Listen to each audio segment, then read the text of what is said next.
So when I gave the class title today, I mistakenly remembered that when we talk about Lashon Hara, which, by the way, spoiler alert, is the topic of today's discussion, that there are 22 separate prohibitions in the Torah that relate to evil talk. In my head, that was a number that was bounced around. I actually did the research afterwards. It turns out there's 31. So think about that. We're talking about 31. That's like 5% of all the prohibitions of the Torah relate to Lashon Hara, to evil talk, which is a staggering number. And maybe if we have time after, what I have prepared, we'll go through all 31 of them, or as many as we can, to just kind of see how broad the prohibition of Lashon Hara can indeed be. So I want to start with a statement that's brought down in Maimonides. Now, as you all well know, Maimonides is the number one place that we go to for Jewish philosophy, Jewish theology, most certainly. And he writes in the Laws of Tshuva, chapter 3, as follows. Now, the word Tshuva means repentance.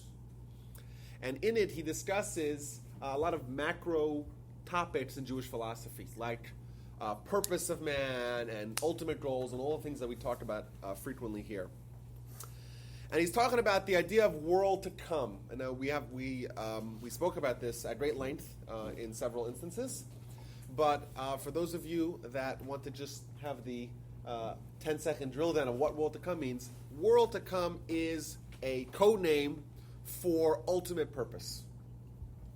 That's a code name for it. So when it says that all Jews have a portion of world to come, it means that Jews have a link, a connection to ultimate purpose. And then when it says that there's some people that lose their share in the world to come, that means that those people are not fulfilling the ultimate purpose, and they're not, they're failures. That's what it means. Importantly, world to come is not only for Jews. Jews have a ticket to begin with, but even non-Jews as well can potentially have a portion of world to come if they are meritorious and righteous. As we say, Chasidei umot ha'olam yesh lam chet l'mava, which looks like I'm surrounded by Hebrew speakers, so I'll just translate that, just for those who may not know Hebrew as fluently. The righteous of the Gentiles have a portion in the world to come. Simply. You don't need to be Jewish to be part of this ultimate purpose. But either way, Maimonides enumerates the people that do not have a portion of world to come, i.e., even Jews who start off, the default status is having a portion of world to come. These people that via their activities, their beliefs, their actions, they lose it. Number 1, heretics. Makes sense. Number 2, apostates. Number 3, heathens. Now, all these things are the drill down is he describes what it is in detail afterwards. Those that don't believe in the divinity of Torah, the existence of the resurrection, and the Messiah. So essentially he's talking about people that have fundamental lapses in core beliefs. He goes on, people who cause the public to sin. So if you're not just a sinner, but you're a sinner that promotes sin, you cause a lot of people to sin. Okay. Those who deviate away from the ways of the public. Those who publicly, brazenly, and defiantly sin. So far we haven't found like a regular sinner, that we haven't found. You either have to cause everyone else to sin, or you have to be a brazen, public, defiant sinner.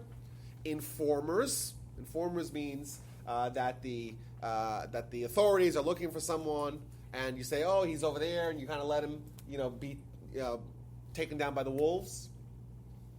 Those who impose fear on the public, not for the sake of heaven. So people that are very domineering leaders. Murderers. I think that makes sense. And the last 2 is what I really wanted to get to, and that is number 1, habitual speakers of Lashon Hara, and people that reverse their circumcision. So if you undergo a circumcision reversal surgery, you, according to Maimonides, lose a portion of it. Do many people do that? Well, apparently this was very popular back in the day, especially under the Greeks and the Romans, where the idea of public nudity was very commonplace, and circumcision was a stigma. Thus, if you wanted to be like the Joneses, right? You wanted to join the gymnasium and throw discuses, and you wouldn't be able to do it because you look weird. You're mutilated. And you're a Jew, so you go to the very expensive and somewhat painful circumcision reversal surgery. So Now, they lose a portion of it? well, no, they lose their portion. Their portion. That's right. They're done.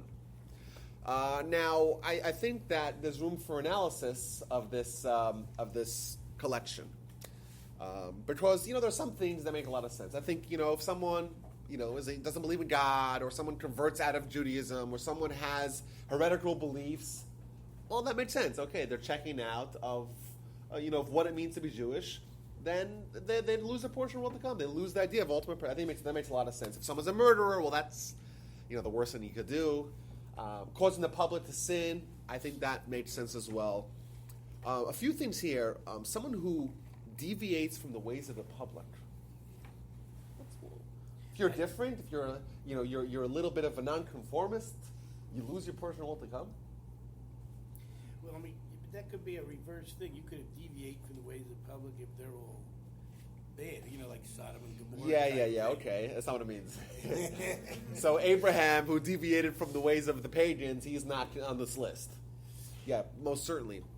But what's wrong with So if the public is evil, you don't follow. Yeah, well, that wouldn't be. It means that someone is different, or is on their own, is independent, is non-conformist. That's what it seems to be. Well, what's wrong with that? Is that a sin? No. Does it say anywhere in the Torah, "Thou shalt not deviate from the ways of the public"? Is it talking about separating yourself from the community? Yeah, that's what. That's Probably because you're not helping the community, or You are saying. I guess an example of this would be is that everyone does something this way, and you say, "I'm not with them, and I'm different." And there's an example. I have an example. If someone remembers, we spoke about this many moons ago. I gave an example of this idea. Dan, you remember, perchance? No. Okay. So this is a very interesting insight, and we find the following statement of the Talmud to see if this jiggers anyone's memory. Following statement of the Talmud. Okay. If someone sees a seminal emission on Yom Kippur, he's gonna die that year. Well, it's not done. It's not done yet. It's not done yet. you wouldn't have forgotten that. No, I do remember. Okay, now you got me curious. Okay, that's what it says. If someone sees a seminal emission on Yom Kippur, he's gonna die that year. It However, doesn't matter where it comes. If it's from your spouse, that's still gonna, because you're not. Are you not allowed to sleep with your Yes. spouse on Yom Kippur? that's right. Correct. I didn't know. Okay, but it's not done. It's not Next finished. year. It's not finished. That's not out. However, if the person does not die, then they should know that they're a perfectly righteous person. Oh, it could be either way. Does that make any sense? If someone sees a seminal emission on Yom Kippur, they're gonna die. But if they don't die, they manage to outlast the year, they're perfectly righteous. Well, that sounds insane, right? It sounds like you're gonna die, so it's terrible. Oh, you're not gonna die. You actually A reprieve. Yeah. What's the deal? So, the answer is false, and I'll show you guys how this is related. We're told one of the 5 things that we can do Yom Kippur is intercourse. Why?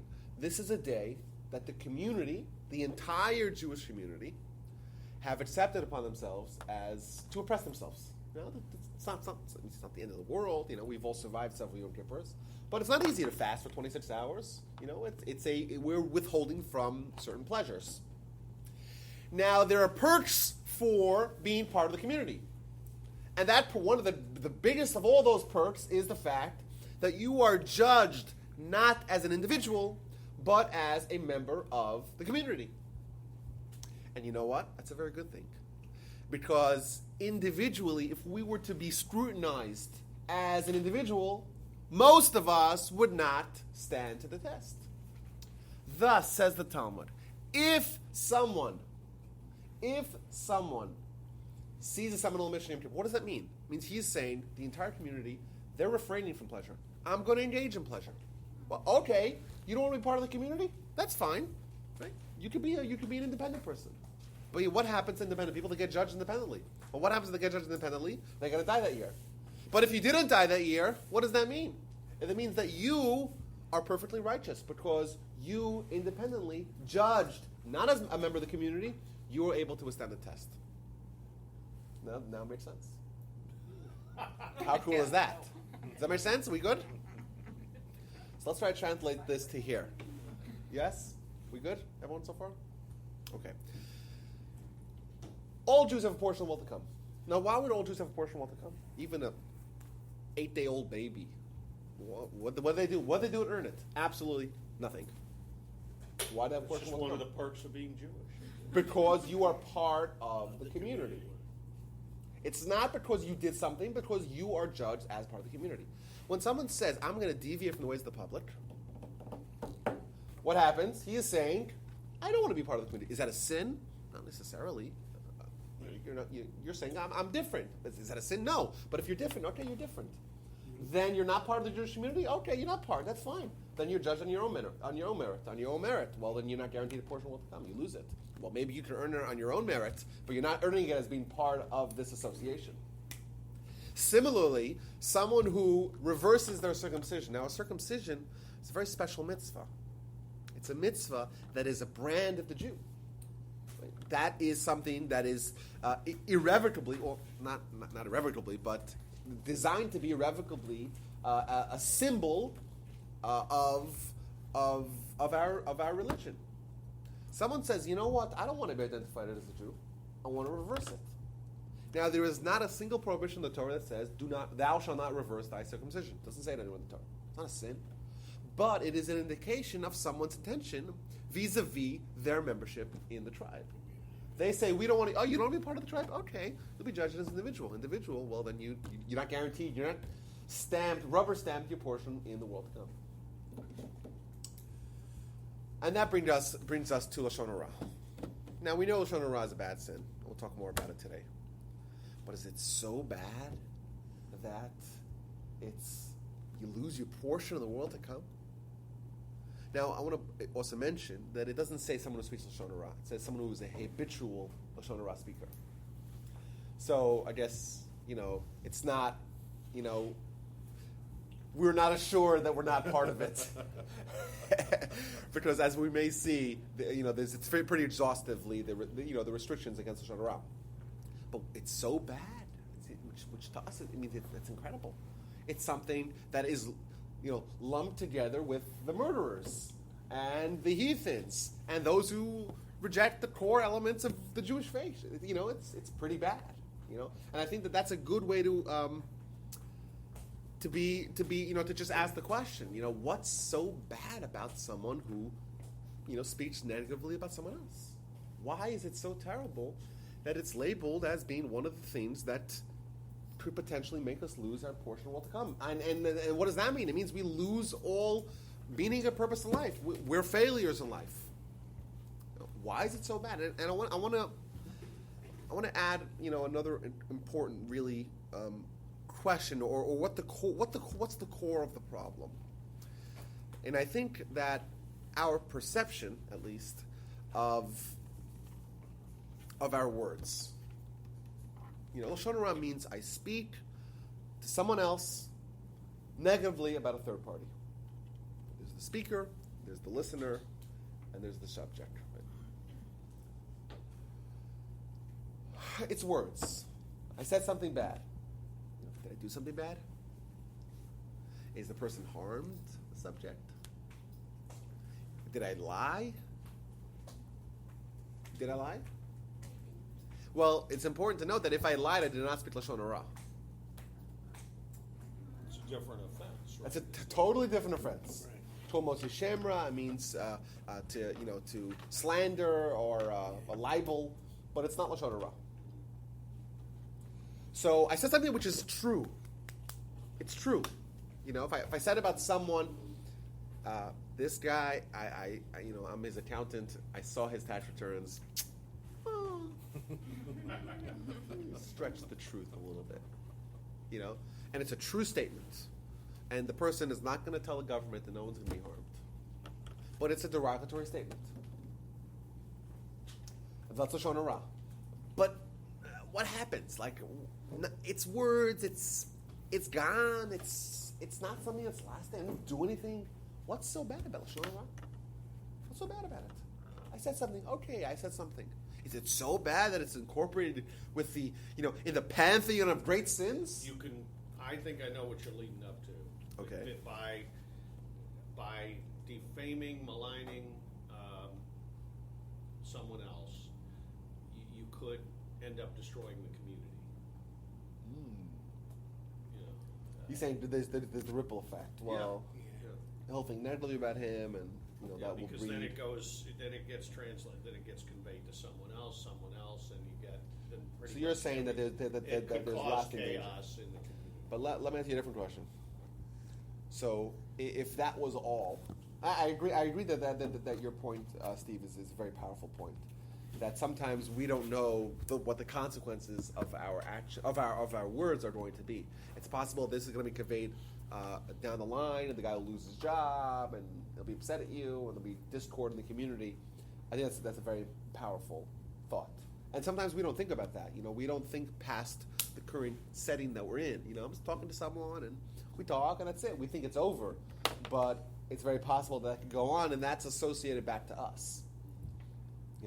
When I do something and I set something in motion, both positively and negatively, the repercussions of that are all associated back to me. We know it says in Genesis that so Cain and Abel. So God goes to Cain and says, "Well, where's your brother?" And he says, "Whoa, I'm my brother's keeper," famously. And then he says to him, "The bloods of your brother are calling out to me."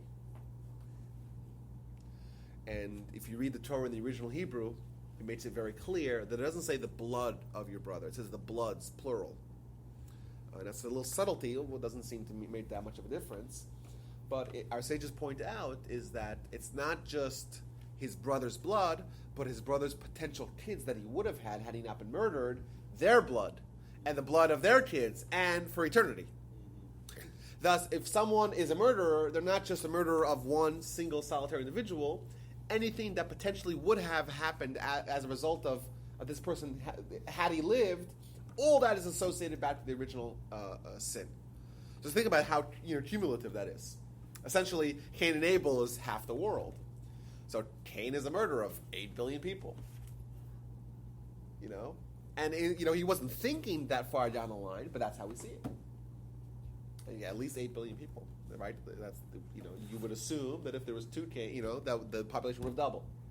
Assumption, but that's that, and that would all be associated back to the original activity. So if I speak Lashon Hara about someone, and that goes to someone, and he speaks Lashon Hara to someone else, well, maybe that Lashon Hara, I have a slice of it as well, because I informed him of something negative about a third party that he went to tell to a fourth party, and now that sin is going to be perpetuated, and it's all going to be associated back to me, and that's unfortunate. Or maybe, yeah. I'm saying, the idea is that everything goes. And by the way, the converse is true as well. If I encourage someone to do a mitzvah or to accept upon himself a good practice, and they teach it down the line, well, all that's associated back to me. So that's remarkable. Which is part of what our mission is, isn't it? That's right. If I save someone, let's say I save someone from dying. So as a doctor, it's an important thing, right? You save someone from dying. Great, right? You're a hero, right? But more than that, now that person has a whole fruitful life and has 12 kids, those kids are associated back to you. All the merits you get a slice of. That's the exponential growth. That's the multi-level marketing system. You want to get in on the top, right? Amway. It's Amway, Ambit, all the M's. You belong to Ambit? No. My No. daughter-in-law sells this unique though. She's making eyelash stuff, and The rule is if they ever have to explain to you why it's not a multi-level marketing, it probably is. She's doing very well. I'm not buying it. So I think that's, if this is what we came out with today, if this was the only takeaway from today, this idea of the compounding effect of our activities, it's a very valuable lesson. Like, take that home with you and just know that, like, this augments every activity of ours. If we do something good, it's not just that one activity. Anything that comes out of that is associated back to us. If you save someone, if you save someone physically or even spiritually, someone is depressed, they're suicidal, and you help them, you nurture them back to life, and they have a fruitful life, and that goes on and perpetuates throughout the generations. All that goes back to you. Think about that, how remarkable that is. So you convince someone off the ledge, and that's all you did, and you have no idea how that all accrues back to you in tremendously compounding ways. It's just the laws of compound interest, right? That's one of the miracles. What does Buffett say? It's the great miracle. Well, I think Einstein actually. Einstein said, okay, that the compound interest was the greatest miracle. Yeah, it's incredible, and it just. And by the way, like, if I save someone and he saves someone, all that will be associated back to me. Buffett says a lot of interesting things too. Can we balance out between the gossip and the good things? Yeah, I'm just saying. There's a possibility for the time when we all will receive our final judgment, when everything's finally tallied, and we'll see mitzvahs that we didn't do, and we know we didn't do them, and we'll go to the guy with the ledger and say, hey, excuse me, sir, I think there's a mistake. There's a mistake because these are not things that I did. And the answer is, yes, you didn't do them, but they're yours. And conversely, and this is unfortunate, but there could be sins there that we didn't do, and we know we didn't do them. We know we did our sins. We did our fair share of our own sins, but there are things that we didn't do. And why is that on my books? Well, it's on your books because you would indirectly caused it. It's a very powerful thought, and thanks, Steve. Does the mitzvah go over mitzvah and the other line? Well, that seems to be interpreted more narrowly. Like, if I do a mitzvah, I become a better person, thus I become more inclined to do another mitzvah. It's easier for me to do another mitzvah. But I think that could be interpreted as well in that way, that one mitzvah begets another mitzvah because of the ripple effect that's out of my hands. Very interesting.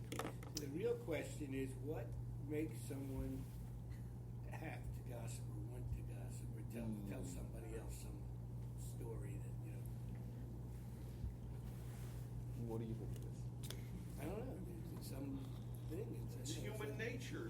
Well, you can't just say it's human nature. It is. Obviously, it's human nature. It's not. Social currency. It's important. It makes you feel better by telling something bad about Power, it's somebody else. control. Yeah. You're the one, you've got the information, everybody's coming to you. But it's insecurity, is where that comes from. Well, one thing's for sure is that you gain absolutely nothing materially, and you lose respect as well, because the recipient of that information knows that anything that's negative about them that you may know it's open season. But even if you're gossiping, quote unquote, about someone that's a bad person or someone who's that's still wrong, right? We'll get to that. Okay. If someone's there may be some loopholes here. There usually are. Well, I mean, if you're telling someone to beware of this person, they're going to do you harm. That's or right. So something that'll be another Is that that'll be another gossip? loophole. No, that's That will not be another gossip. loophole. Yeah. We have two loopholes here. You mean Hitler's got an out, huh? Well, we can talk as much Lashon Hara about Hitler as we want. Let's move on to just a few more introductions before we dig deep into the actual laws. A subtlety here. We know when we assign Hebrew words to items, there's a very specific, we use very specific terms for them. The word Lashon Hara, anyone knows how to translate that? To a tongue evil. Huh? To a tongue evil, to a language that's Yeah, evil. a tongue evil, that's what it is, or the evil tongue.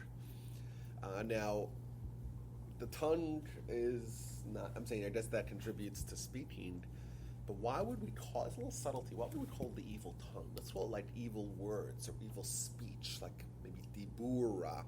Maybe that should be a more appropriate name, don't you think? If it's evil talk or evil speech, let's call it what it is. Evil tongue, like your tongue, the flappy thing in your mouth, like that is what's evil. It's not the hardest question in the world. I agree, but I think that maybe what would have been a more appropriate name for it. I think there's a good argument to be made. Okay, let's a few more sources here to get us warmed up here. We find this is again in the Talmud, in the book of Sota. Sota is the book that talks about the laws of adultery, or what happens post if there was an adultery. It says as follows: there are 4 groups that do not receive the face of the Shekhinah. Group number 1, the group of scoffers, the group of flatterers, the group of liars, and the group of Lashon Hara speakers. And to me, well, there's a few questions. Well, first of all, what does it mean to not face the Shekhinah? What does the Shekhinah mean? So, Shekhinah means the divine presence. What does it mean to not encounter the divine presence? It means to not have a relationship with God, or to God despise you. There's no interface that you can have with God. Okay? Why are they groups? Why not 4 individuals? Like 4 individuals that don't encounter God. No? I think that would be an appropriate way to write it, right? That says there's 4 groups that don't receive the face of God or the face of the Shekhinah. The group of scoffers, flatterers, liars, and habitual Lashon Hara speakers. It could have said very simply, there's 4 individuals or 4 sins that cause someone to not be able to have a relationship with God. I think that's inappropriate. Lastly, I think it's very important to point out that all 4 groups are related, at least indirectly, to speech. A scoffer, a flatterer, a liar, and Lashon Hara speaker. It seems that I want to say it's not a coincidence that these 4 groups are lumped together. Clearly, we see that our speech matters. If I tell a lie, what really happens? Nothing bad really happens. Really. If I'm a flatterer, what's the big deal? It's words, they evaporate, they're gone. Try to find me those words that I said yesterday. Unless they were recorded, they're gone. We maybe have a faint memory. I'm not sure exactly what they said, I record my classes, by the way. Available online, rabbiwolbe.com. Check it out. Yes, but the person that you say the negative thing to, or that talked about. So maybe they remembered. And it can impact the. Yeah, but there's things here that are not lying, so they remember it, or flattery, they might not even notice it. It seems like words are clearly more important than we, I think, would assume they are. But the negative ones will stay sometimes in the top of your mind. Like if somebody said something to me and all I can remember is I was criticized for something, I may not remember the positive, but the last negative thing, because always people they try to say good and then they come up with a negative. I don't like the way you did that. So you're saying that words are indeed very powerful. So sometimes you play back those words in your head. I've done it a long time ago, and I remember the negative. And then it makes me feel funny about that person, approaching that person again, remembering that she criticized me in the way I was doing something. So I think you're saying a very true point, and that is that words indeed are very powerful. We know that they're powerful. We know that when someone says something negative about us, it stings and it could last for years and decades. Oh, and conversely, if someone says something really positive and genuine and sincere to us, that lasts as well.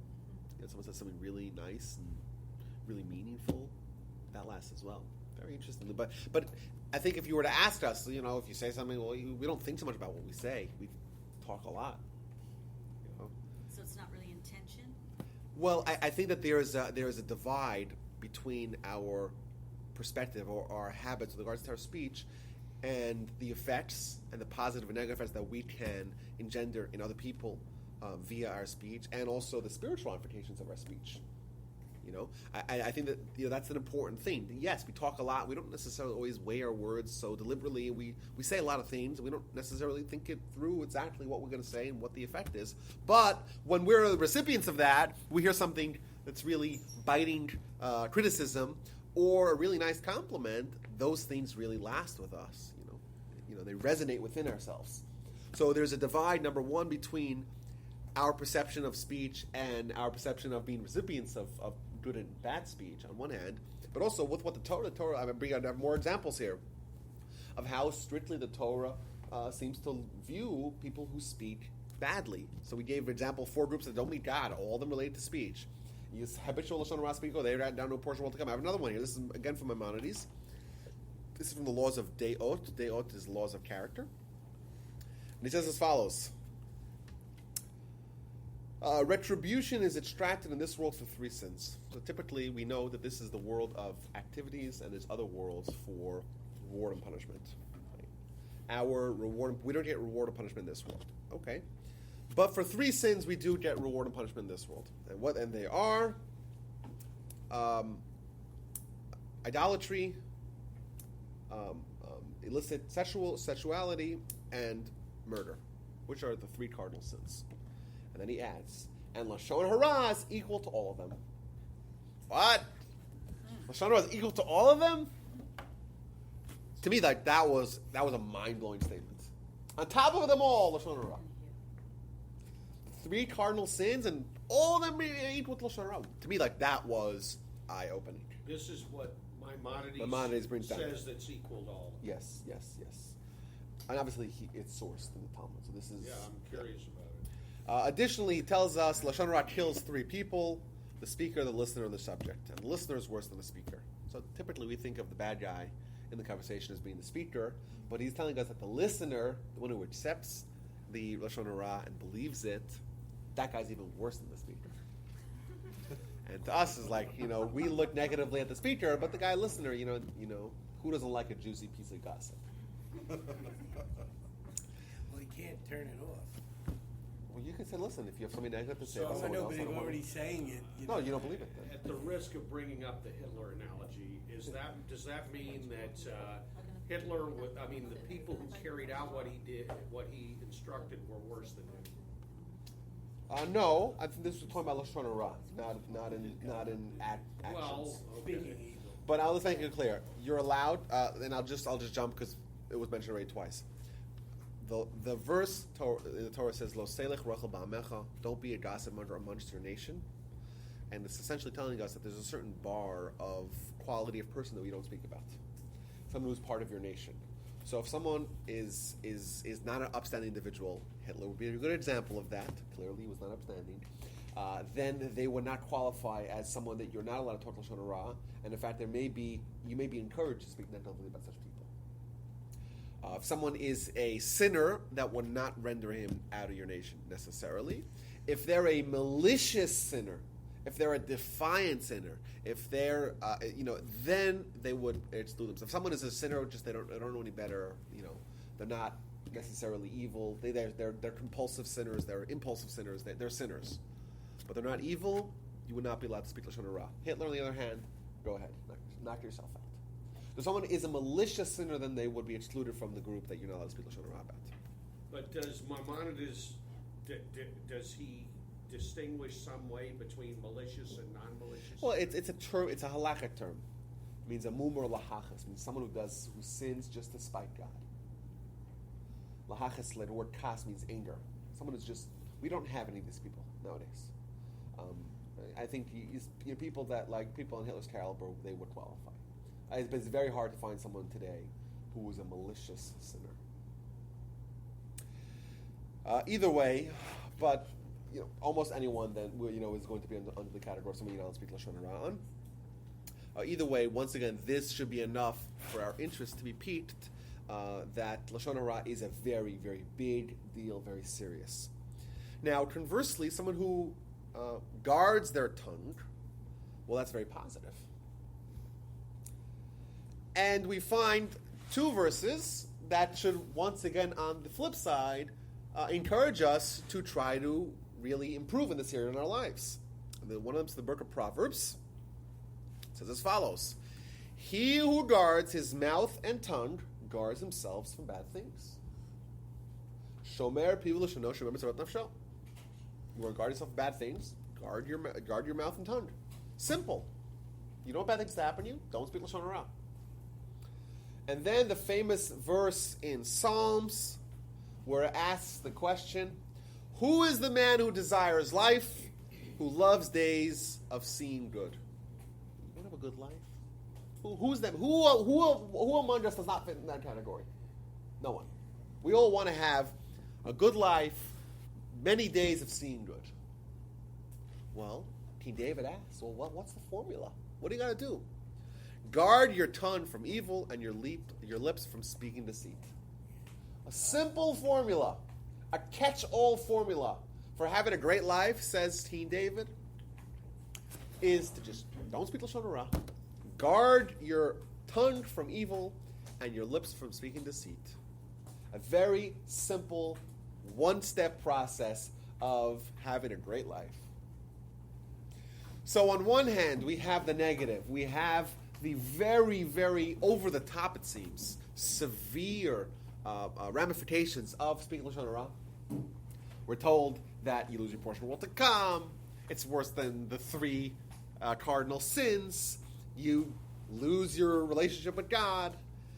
It's just terrible on one hand. On the other hand, the positive of someone who does not speak Lashon Hara, who guards their mouth and their lips from speaking bad, well, they have it all made.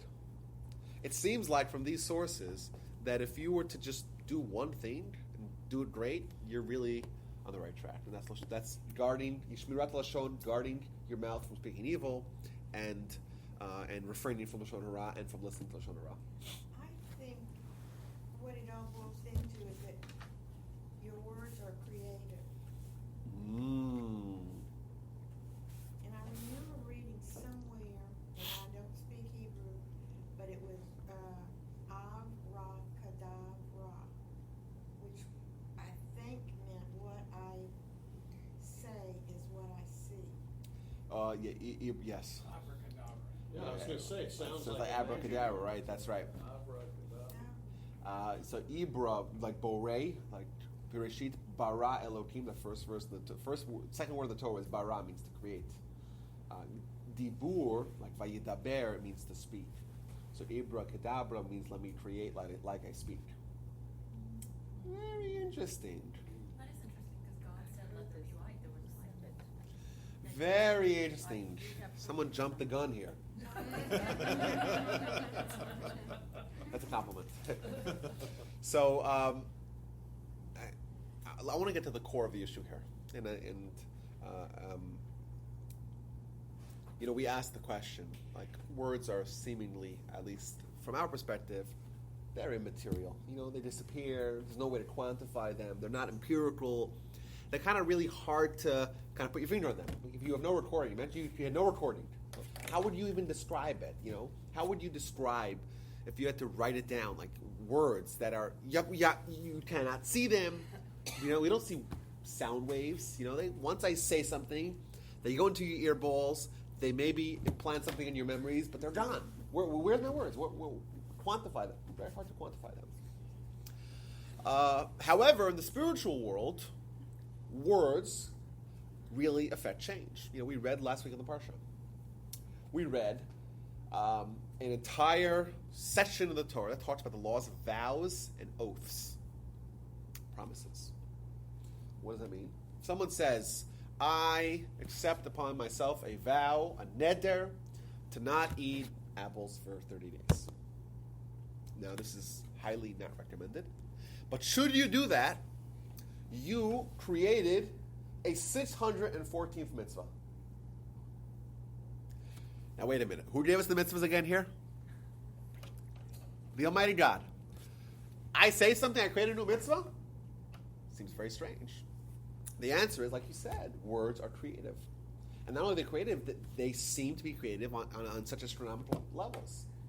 I, with my words, can create something that's new. So there's the apple in front of me, and this is perfectly kosher and perfectly healthy. Allegedly, eat them one a day, you're good to go. Right? You make the blessing, it's yours. Eat it and enjoy. I say a vow, I'm not going to eat this. This is not an apple, this is water, but imagine this was an apple. I'm not going to eat it. For 30 days, suddenly it is like eating pork. I made it into pork. How do you do that? With words. That's it. You don't need to download anything. You don't need to do any incantations. Words. It's just a self-discipline thing. Well, it's not just self-discipline. I create something that this is now prohibited by Torah law. I created a new reality. But only for yourself. For myself, that's true. That's true. But also for other people, for a long time, people had verbal contracts, so they would shake hands. Oh, well, that's it. Well, and I have another example. Listen to this example. I have an animal, and I want to donate it to the temple. So what do? I say, behold, this is an ola. An ola means an offering. I said that. Suddenly, the animal is not—it's no longer mine. It belongs to, to the coffers of the temple, and not only is it prohibited for me to use it, it's prohibited for anyone else to use it. I changed the status of the animal. It's a different animal now. All via the power of words. So essentially what we're saying here is that spiritually, words are very, very important. I'll give another example here. I have a glass of wine. You got a glass of wine, and then you say the Kiddush in it. And what do you turn the glass of wine into? Suddenly it's a mitzvah. And suddenly it's a testament to God creating the world. And this is you're ushering in the Shabbat. It's an incredible thing that you did. And how do you do it? 54 words. You want to eat bread? Great. Make a blessing. Suddenly it's a mitzvah. We're creating mitzvah. We're creating new realities with our words. Spiritually, words are indeed very, very different than what we perceive physically. And I want to say a stronger point here. With our words, we can achieve Tikkun Olam. We talk about Tikkun Olam as being the ultimate purpose of our nation. Well, how do we do it? By teaching the world about God. Well, how do you teach the world about God? By teaching them about God. Well, how do you do that? By communicating, by talking, by using the unique human method of communication, of verbal communication. We study Torah. We pray. These are world-transforming activities that can only be done with our words. So essentially what we're saying here is more than that, is that words are not only very powerful and creative, but they're the defining quality that makes our life and our collective national mission successful. Words indeed are not to be ignored. Like this is what defines us as a Jew. And there's one more thing. And to me, that this was the core insight of the discussion. So we said that yes, speech, it's kind of disappears once you admit it. It's gone. It's very hard to quantify. If you were to try to put words in a lab, you wouldn't find much. It's very hard to measure. It doesn't seem to have any gravity to it. It's on one hand. On the other hand, well, we do hear them, right? And words can do, we hear them, we encounter them in a physical way. So it's spiritually creative. It's something that's physically hard to quantify, but it's some sort of, we do have an interface where we speak. I speak and you hear. That's a wonderful miracle. But it's a way to communicate in even things that are not so spiritual. So what is it? Is it physical or is it spiritual? Well, which one is it? Well, physical, because we hear it as people. Yeah, but it's not entirely physical, and it's not entirely. It's both. Booyah. What else do we know? Booyah. What else do we know that's half physical and half spiritual? Man! To me, this is the point. Speech is a microcosm of us at large. We too are half spiritual, half physical. Our body's entirely physical, our soul's entirely spiritual. We're a fusion of the two. Where do those 2 points touch? Where does the spiritual meet the physical? How is this actually manifested in our speech? This is the core point. You, as a human, where is the humanity in us? Right? Our body's entirely physical, our soul's entirely spiritual. Where is the humanity? Well, in a place where those two shall touch. That's our speech. Speech, too, is this intersection of the physical and spiritual. It's very powerfully creative spiritually, yet it's also physical. Yet it's also something that can be captured physically. It's both. Thus, this is what defines us as a species. This is what makes a man. This is what makes humans. Humans are their speech. Thus, it's not just important, it is the essence and the defining quality of a human is their speech. To me, this was the point of the discussion. Thus, if we dial back here, we dial back and we talk about someone who speaks Lashon Hara, and they're losing the portion of world to come. Now it makes a lot of sense. Now, because they're corrupting their humanity. Their humanity, their speech, the point where the physical and spiritual meet in man, who they are, human. Well, if they corrupt that, of course, they're a corrupted human being. Of course, they've no portion of world to come. They're failures at humans. What are you if not a human, right? You're a human and you failed in exactly the place where your humanity lies. Now it makes a lot of sense. It's not just important, it's critical. Now I have some proofs of this. We find in Genesis the description of man. Man is being created. So God blows into his nostrils so we have the body, and then God blows into his nostrils the soul, and then man becomes a nefesh chaya, a living being. So you have the body first, now you have the fusion of the soul, now we have a human. In the Targum Onkelos, in the commentary of the Onkelos is the very first, not the very first, but the first sanctioned, first approved translation of the Torah. There was a previous one, the Septuagint, the Greek translation of the Torah, which is in a non-approved version. And he says something very, very strange. He says, and now we have a living being. Right? So we have the body. Suddenly there's a soul blown into it, and now we have a human. How does he translate human? Ruach memalala, which means a speaking being.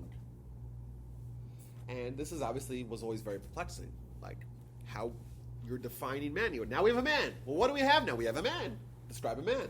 He describes a man. Man is a speaking being. Man is the intersection, the nexus of physical and spiritual. And how is that manifest in us? Where do those two meet in our speech? But essentially, man is their speech. Number one, I found another cool thing here. This will be another callback for us. We're all familiar, or maybe we're not, but if we've heard all the classes, we certainly are, of the very bizarre and intriguing Talmud in the book of Nida that says that a child in utero knows the entire Torah. Remembers this? Yeah. Good. He knows the entire Torah. And then, as he's about to be born, an angel comes. What does the angel do, Bernie? Well, someone slaps him on the back and he loses all his... Incorrect. You want to guess again? The angel comes and smacks him on his lips. Lips, I'm sorry. And he forgets the entire Torah. Now, if you also remember when we talked about the explanation of what's going on here is that a child in utero is just affected by the soul. It's an untethered soul. Thus, a soul, if you were to isolate a soul without any bodily influences, the soul is spiritually entirely. Spiritually what? Entirely spiritual. Thus, it knows Torah innately. However, as the child's about to be born, they have the power, the physical thrust upon them, and they forget the whole Torah because the physical, that muffles and that masks the influence of the spiritual. Where does the angel hit him? In utero. His lips. In the lips. In utero. So to me, like, why even the lips? Hit him in the back, Hit him in the hiney. Where do you hit him? Or don't hit him at all, just infuse it. Because the lips are the conduit where the body and soul, or the conduit in which the body and the soul meet. Very powerful. So, if we had any thoughts or hesitations as to the importance of speech, I think they are swiftly vanquished. We now know that our speech is what defines us. Our speech is what humanizes us. Our speech is our power to create, our power to effect change. Our goal in life is to change personally, to change the world. How do we do that? Primarily via our speech. How do we bring out the power of our soul? Via our speech. Thus, it makes a lot of sense that if someone habitually speaks Lashon Hara, well, they lose the portion of what's come. Why? Because they lose their humanity, corrupt their humanity. They pervert themselves at the exact point in which they are supposed to be great. Now, I want to say another point here. We asked the question, if you remember, why is it called evil tongue? Because you have to use your tongue to make True, words. but it's speech. Speech is, there's guttural sounds, and there's, you got to use your teeth as well, and you got to use your lips. And Because this is what I was gonna, is it because it's communication? Because you can do evil besides without your tongue? well, that's also important, true. Because if you speak Lashon Hara, but you don't actually say anything, you type an email, that's also Lashon Hara.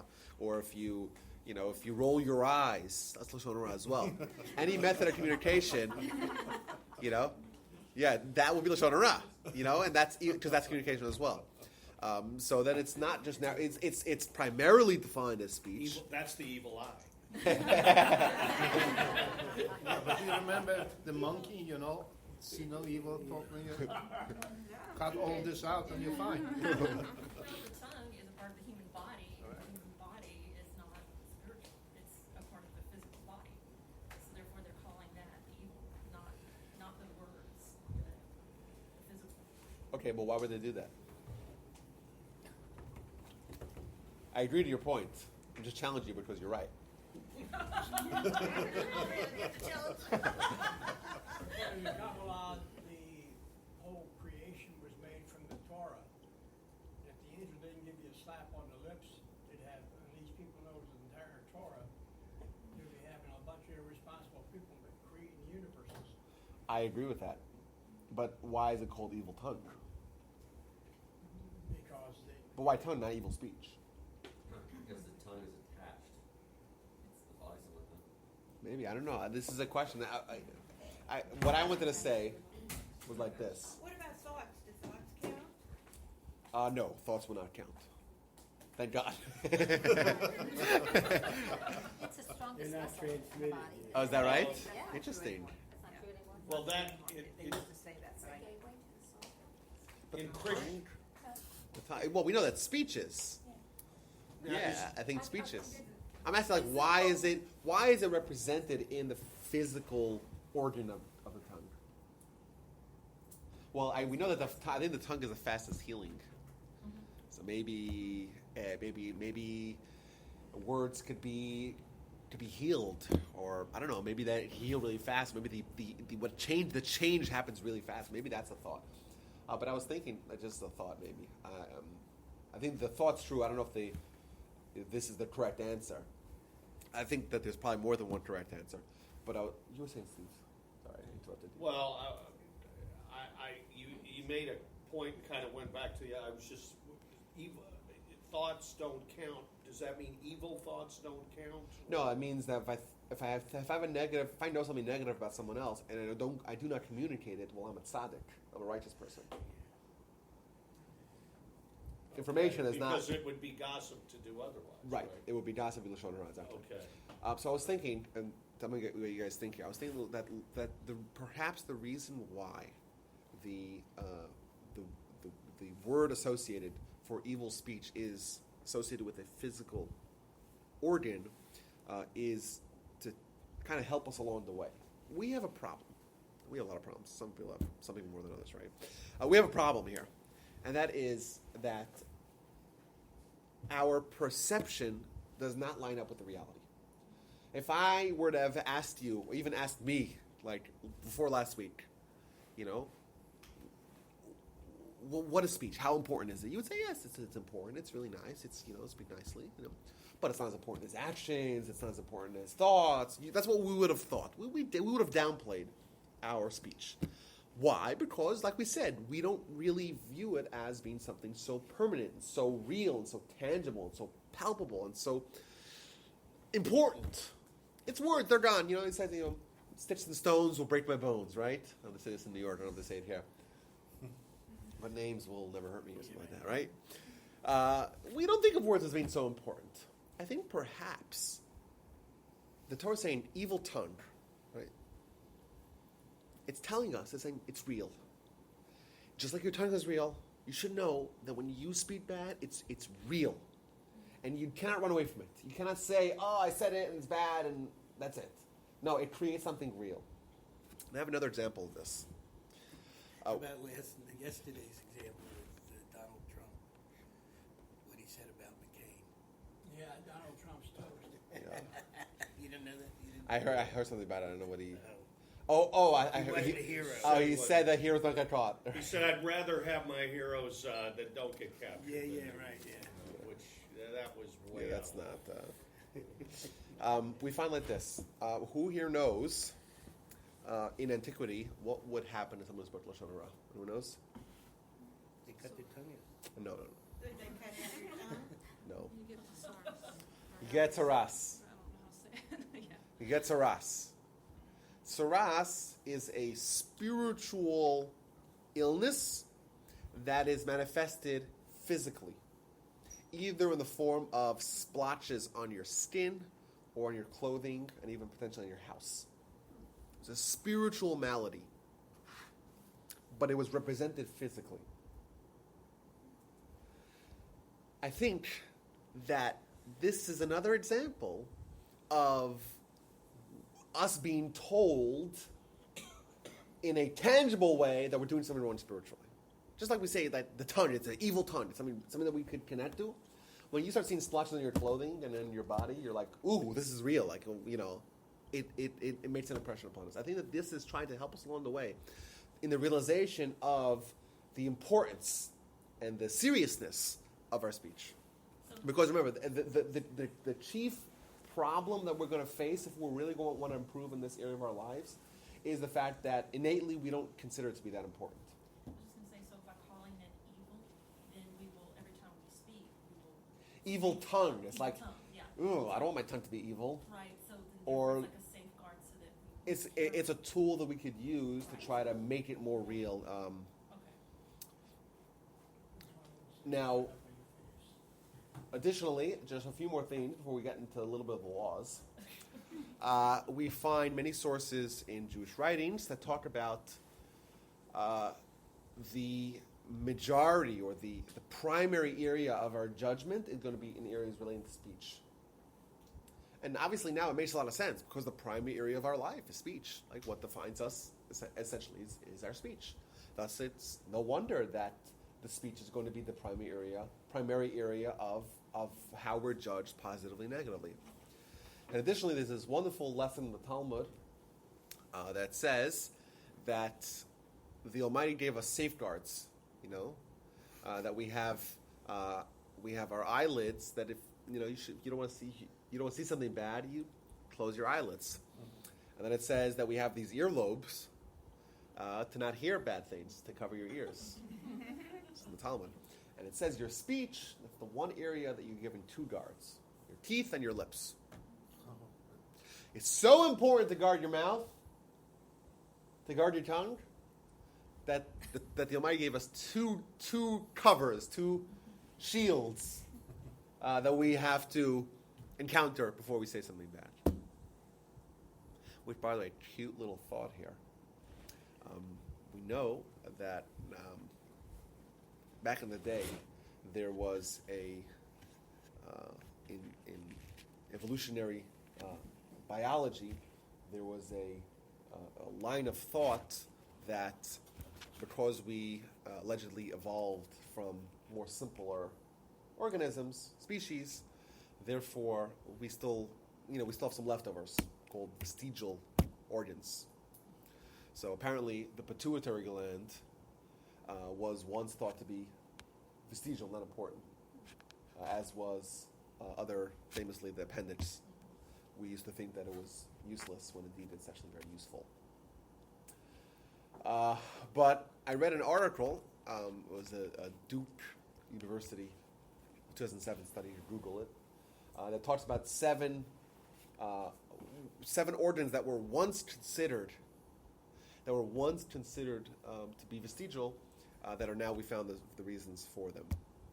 And then the punchline of the article was that, however, we have no idea why we have earlobes. But to me, it was very interesting that the Talmud doesn't tell us really the function of all our organs. But the earlobes, it does tell us. So I was thinking that the Talmud knows that, yes, all of them have physical functions. They might have created the body perfectly. and therefore they all have a reason why we need them. However, the earlobes, there's no physical reason why we need them. So therefore, the Talmud says, I have to tell you, there's a spiritual reason why you need them. Cover your ears and not hear evil. Very nice little thought. Okay, so what are the laws of Lashon Hara? We now are very much aware of the importance of it. What are the laws of it? So I want to simplify it. I have this book here. Make it simple. It's only like Couple of thousand. 400 pages. Oh, 400. Actually, no, it's Okay. 400 plus 400. It's really a compilation of two different books. One book is called Chafetz Chaim. Anyone ever heard those words before? Chafetz Chaim? What do those words mean? Something like. Chafetz Chaim means desires life. If you remember back, we mentioned the verse in Psalms 34. It says, "Who is the man who desires life? Mi ha'ish hachafetz chaim." Right. Thus, the book is called "Desires Life" because that's what the book's about. Lashon Hara. And the last one is called Shmirat Lashon, which means guarding the tongue. Both of these were authored by the same individual, who, by the way, is called the Chafetz Chaim.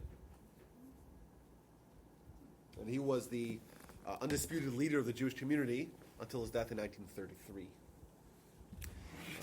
But this is a simple version. This is the abridged version that we're going to do today. If you want to read the whole thing, it's all in here. He goes through all the various details and any potential scenario and when you may be allowed to, when you're not allowed to, all the various forms of Lashon Hara and their implications. However, obviously that's a lot to do in one sitting, which is my way of saying I didn't prepare it all. But I want to encourage everyone to get maybe this book. This book is called Chafetz Chaim, A Lesson a Day. And it says over here, based on the works Chafetz Chaim and Shmiras Lashon. Thus, it's this book in English, abridged, and every day.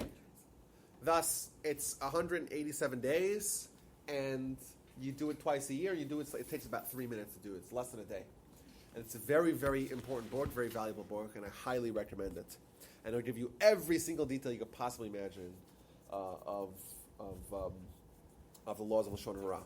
And maybe I think we'll read some excerpts here. Chafetz Chaim, a lesson a day. Either way, there are two essential categories of Lashon Hara. Number one, derogatory information. Thus, if I know derogatory information about someone else, we call them the subject, I convey that in any way to a third party. It could be, like we said, visually. It could be using gestures. It could be in mimicking the way they have a speech impediment. It could be, obviously, just conveying it verbally. Then it is Lashon Hara. It could be derogatory. It could be embarrassing information. Something that's not necessarily bad. It's just embarrassing. You can think of examples. I don't know. You didn't pass the driver's test in the first time. It took you 4 times to pass it, or to pass the bar, or whatever. It's not bad necessarily. I don't think so. Most people never pass the bar, or some people, it's not necessarily bad, but it could be embarrassing. If you bring that up, that could be embarrassing. That would also be prohibited. So anything, think about how exhaustive that is. Anything that's derogatory or embarrassing, that's true, is considered Lashon Hara. Common examples. If someone is in their observance of mitzvahs, a very, very common example.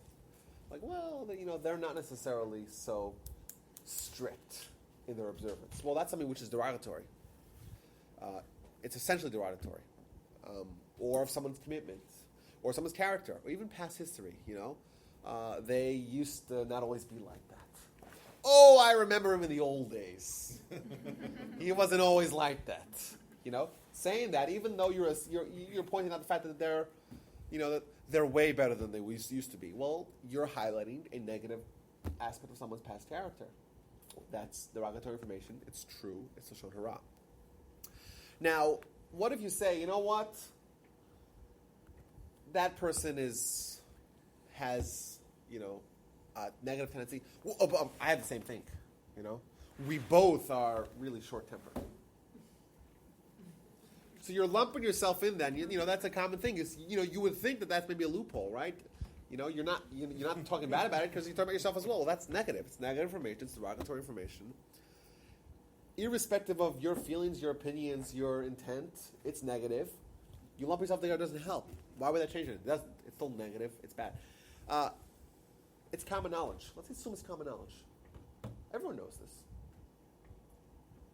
Or the subject allows me to speak it. He lets me do it. He lets me do it. Does that change? No. Now, why would that be? I want to bring this back to the core point here. When you speak bad about someone else, you're using your most powerful and potent and defining quality for bad. Your speech essentially should be used for good. Using it for bad, that alone is a bad thing. Whether or not the speaker thinks it allows me, whether or not the subject allows me to do it, if it's common knowledge, so what? I'm using my speech for saying something bad about someone else. That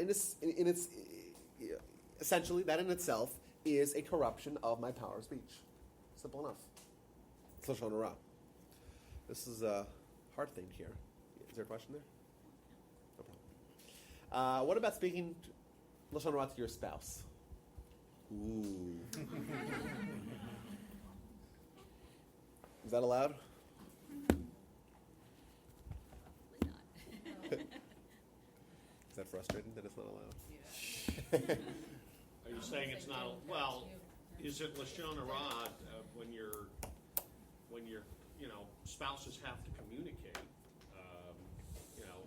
Should you always just say nice things about your spouse even if your spouse is hurting you? Well, I'm not saying that. I'm saying, are you allowed to communicate to your spouse Lashon Hara? Well, how else do you communicate if you're not communicating? You could communicate about other things. There's other things out there to talk about, Steve. Not everything has to be negative, derogatory information about someone else. And this is a very, very hard thing. Like, if someone upset you at work, and you want to unload, it's important to tell someone, right? But maybe you could do it without saying names. Maybe you could say... Yeah, I think you should be respectful. You never attack. Not attacking, but just don't use your speech to say bad things about someone else. Simple. To your spouse? To anyone. Because when you use your speech to speak negatively about someone else, you're corrupting But your speech. You could still say if something had an unhappy incident at work, a That'll be man fine. in my team or a woman in my team bothered me by saying such and such, and I've worked so long on this project, let's say. But say That would be who it fine. was. That's fine. And they're going to say, well, who is it? And you're going to really doesn't say, it doesn't matter. I'm upset and whatever. Can you unload to God? Can you talk to him about the Absolutely. Okay. And you can unload in your car when no one's listening. Okay. And you could vent internally. Anything negative to say to your wife about what's happened to you, yet speech is really limited. No, but there's a lot of positive. How That's long the have you thing. been married, Bernie? For almost 49 years. Who wants to hear about all the good things? They're understood. Yeah, but what do you gain? It just foments bad feelings, and when you want people talking negatively about you. Now, granted, It happens anyway. well, no, it's not a good thing to know that there are people talking negatively about you. Well, why do you want to do that about someone else? What do you gain? You gain absolutely nothing. This is an important thing. What's the cost-benefit analysis? Let's do a cost-benefit analysis. You gain absolutely nothing. Right? If something something happened, and you have to spill it to somebody that you didn't. So do it without names. No, you can't. There's only so many people you deal with. I remember- Obviously, your spouse is going to know who you're talking about. I remember there was a guy who said, "If you're not going to tell me names, don't tell me the story at all. I want names and details." Well, you got to put a face to the. You got to name names. No, I think that this is something that we don't even realize, but it's something that's there's such an assumed pleasure of hearing gossip. right? But it doesn't make any sense. It's not, it's not going to bring you any good in your life. Doesn't change your life at all. So Right? does it change? It's not gossip when it's like medical personnel or policemen who are sharing information about the criminal. Yes. So there is going to be exceptions. So, like was mentioned here earlier, or like in your case, there's the idea of to'elas. To'elas means benefit. If there's going to be a benefit, so let's say, for example, we know about the guy who's a crook. Appears to be an upstanding citizen, member of the community, but he's really not, And then your friend comes to you and say, "Hey, he wants to invest with me," or he asked me to invest with him.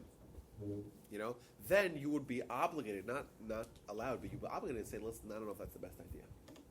Yeah, if you know someone that's abusing a child, for example. Another example, right? that Or you is- to prevent future abuse, or Yeah. right. That's So if not there's a gossip, benefit, man. I mean, then you really. it's benefit. It's beneficial talk. It's a mitzvah. Well, okay. Isn't there sort of a fine line? You Yeah, I have mean, to it's be just first-hand information. I mean, Yes, you so this cannot is- sort of repeat something you may have heard offhand somewhere else that may not necessarily be absolute. So over here, it brings in the laws here. It brings down, I think, 9 conditions that need to be met before you can actually speak negatively about someone in a beneficial manner. I think I can't remember them offhand here. I couldn't find it here last night, but it's here somewhere. There's 9 conditions. Let's see here.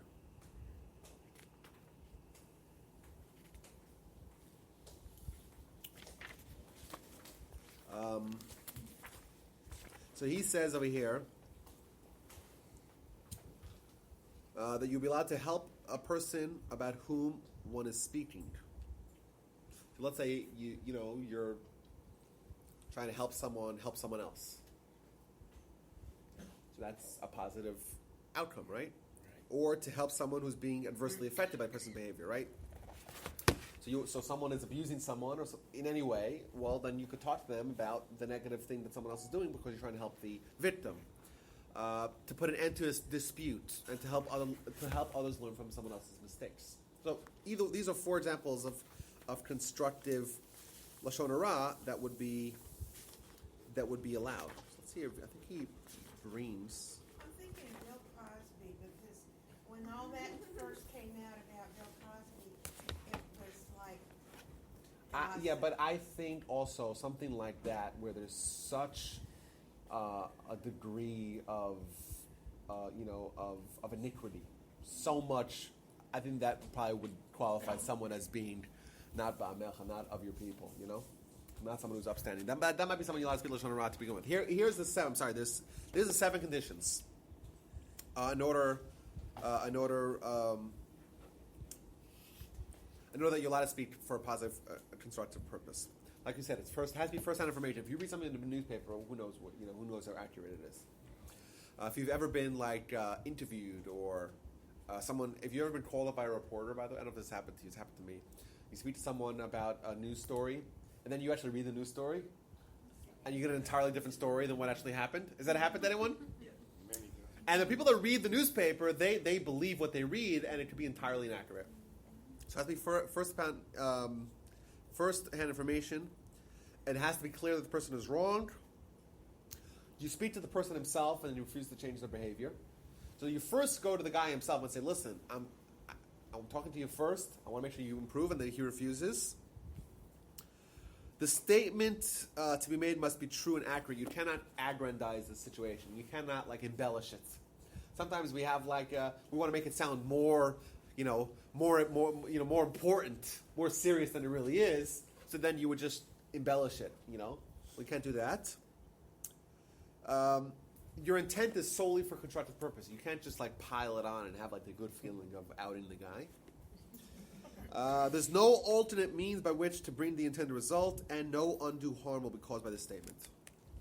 Those 7 conditions, you're allowed to speak. You're allowed to speak negatively about someone.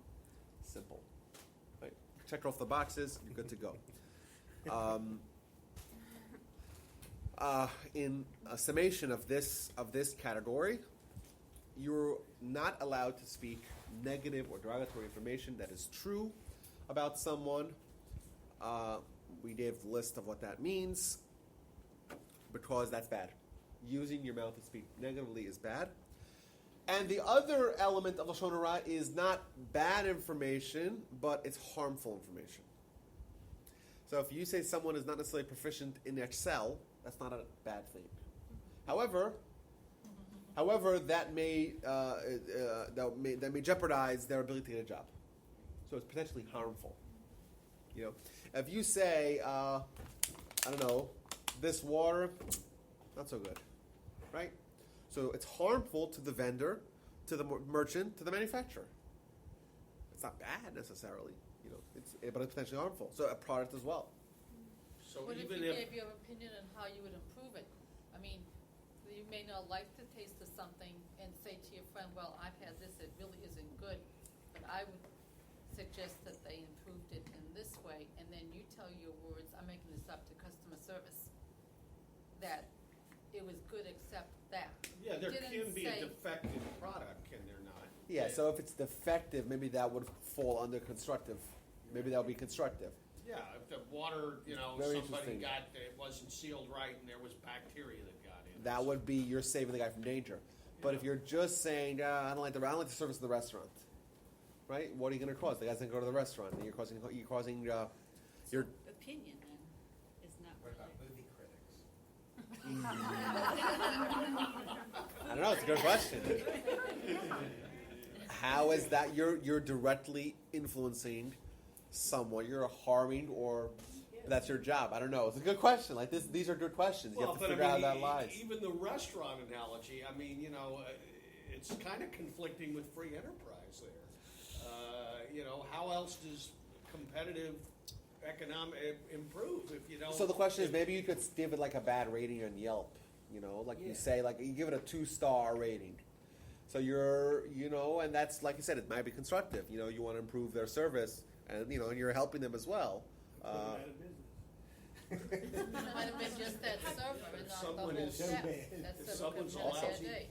How do you raise your produces kids? lousy How- goods, This shouldn't- is Yeah.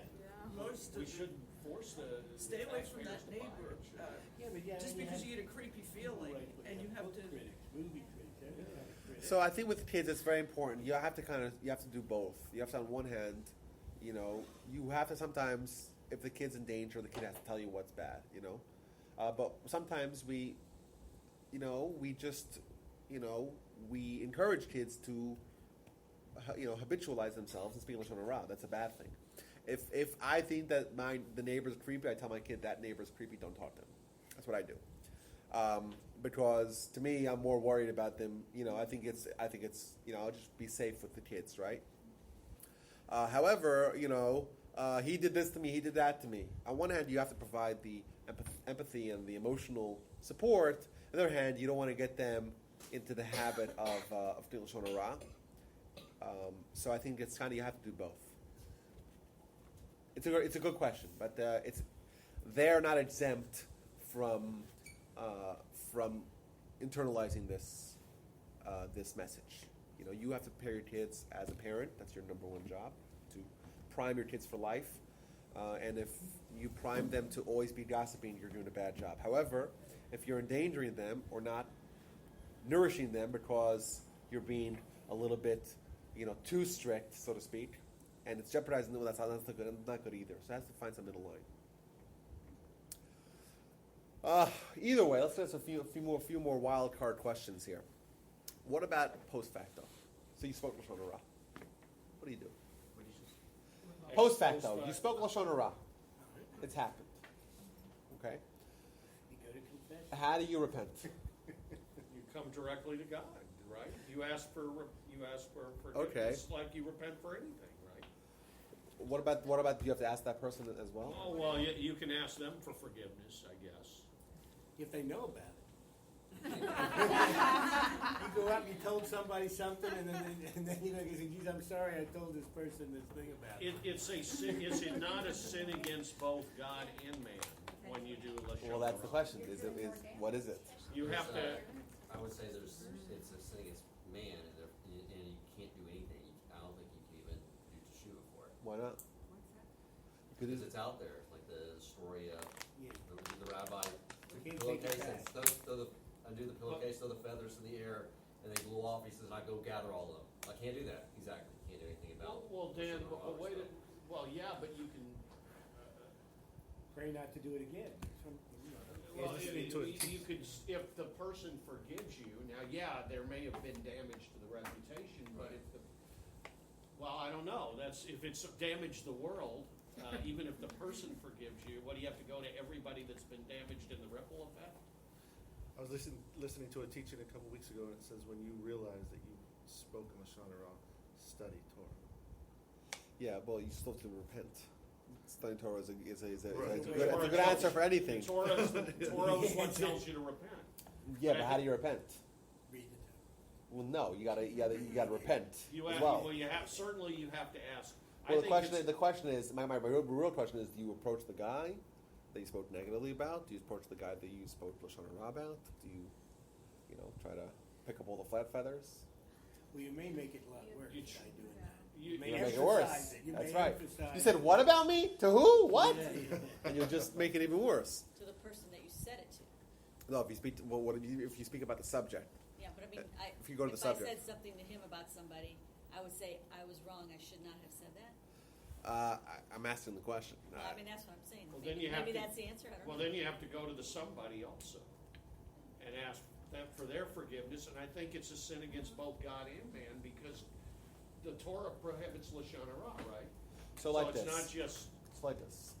Let's assume that there was actual damages. So we said Lashon Hara is either derogatory or potentially harmful information. If there was actually harm done, you for sure have to approach the person who was harmed. That's clear. In most cases, there's not going to be harm done.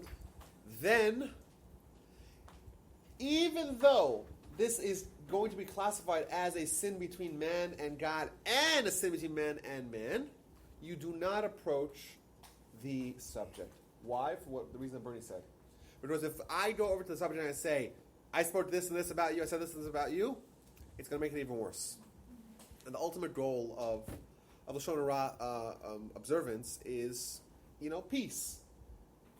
so you just, so you So don't go. you repent between man and God. You study the laws of Lashon Hara. You pledge to improve, and you but do follow the laws of repentance as if and you don't tell the guy about it at all. By the way, interesting historical factoid. When this book was written in the 1870s, probably, or 1880s, early 1880s, maybe even earlier. I don't know exactly the date it was written.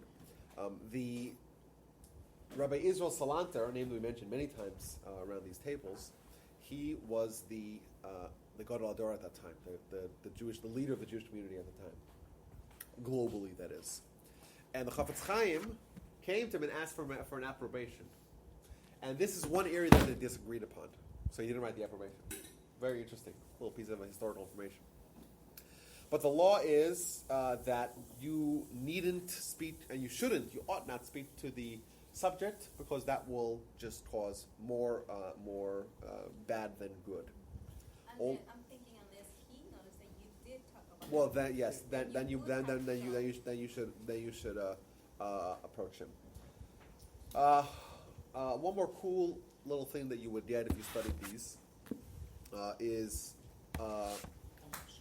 a statement as follows: laws of Lashon Hara would prohibit me saying something positive about someone in front of their adversaries.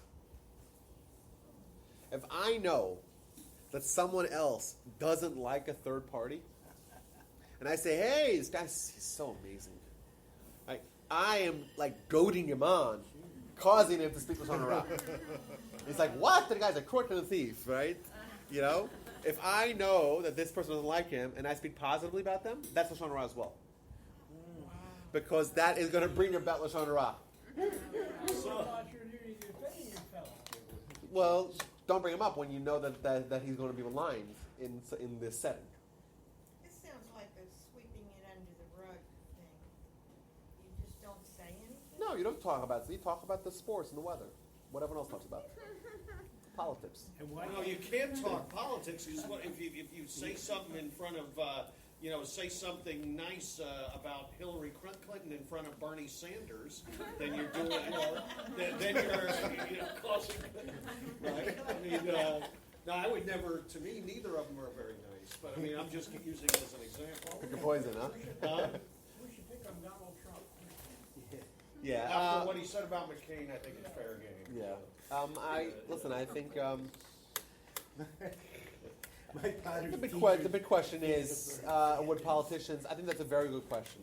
Well, you let us discuss politics when invariably there's going to be positions made about individual. I think it's a very good question. I think there might be room, especially because there's this idea of, that there's the potential of positive, like the idea of being involved politically is a good thing. And I also think that there's kind of like, there's this separation between the individual and the policies. That usually happens, at least in our political system, Donald Trump might be an exception. But you say that this person has a bad tax policy or bad voting record or whatever. That's not necessarily a claim against the guy. It's against the candidate or against the policy or against the legislation. Well, sure. I think that there's maybe room for more wiggle room there. Either way, I want to encourage everyone to get their hands on this book. It's called A Lesson a Day on Chafetz Chaim.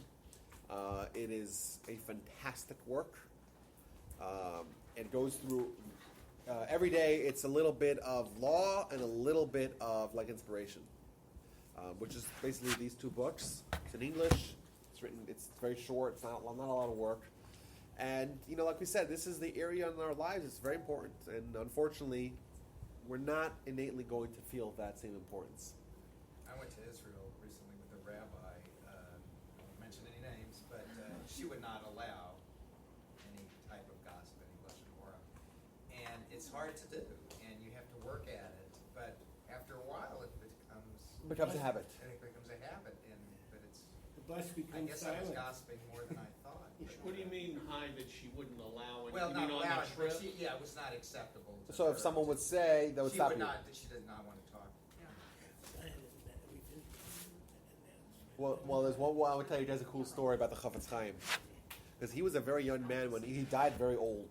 He was 100 years old when he died, but when he was young, he wrote this book, and he collected every source about Lashon Hara. By the way, the fact that we all were familiar before we walked in the room with the term Lashon Hara is largely due to him. Right? He made it a mass market, mass consciousness of this idea, but he was really young, and when the great scholars of the time, they were like, who's this young little punk who's going to write this law about Lashon Hara? So what they did was, they were in a convention of rabbis, and they started speaking Lashon Hara about someone else. They started speaking and see how he responds. And they looked at him after a few seconds and he was sleeping. He fell asleep right away. And that's the cool story. As if he's like, he wasn't. By the way, he was someone who was very jovial and very personable and very communicative, but you could still talk. There's other things to talk about in life than Lashon Hara, and it's remarkable. Like, wow, it's like you discover an entirely new area of conversation that you could potentially have. Pretty remarkable. Anyhow, that's that, guys. I encourage everyone to invest some time I say that's the best way to do it. Get the book, read it. It's like $19 or something like that. It's probably not just maybe $22, whatever. And it's well worth your time, especially because, like we said, there's 31 sins. 5% of all the sins in the Torah are related to Lashon Hara, at least in some way or another. And it's something very important. We don't want to be part of those habitual Lashon Hara speakers who lose the portion world to come. The people that they're equal to the 3 cardinal sins. That seems pretty crazy. And it's something that we could improve easily, especially if we have a regular touch point with our, with our study and just recognition of this, of the importance of learning about Lashon Hara and improving in that area in our lives. So that's that. I encourage everyone to do that, and we'll see y'all. Thank you, Rabbi. I have an Not next week. Next Sunday is Tisha B'Av. starting from Saturday night to Sunday afternoon, no class. In 2 weeks, we will meet again. Well, there was in the newspaper from the synagogue, there was a thing about a book club. I was the one who wanted to get involved with starting a book club, and unfortunately,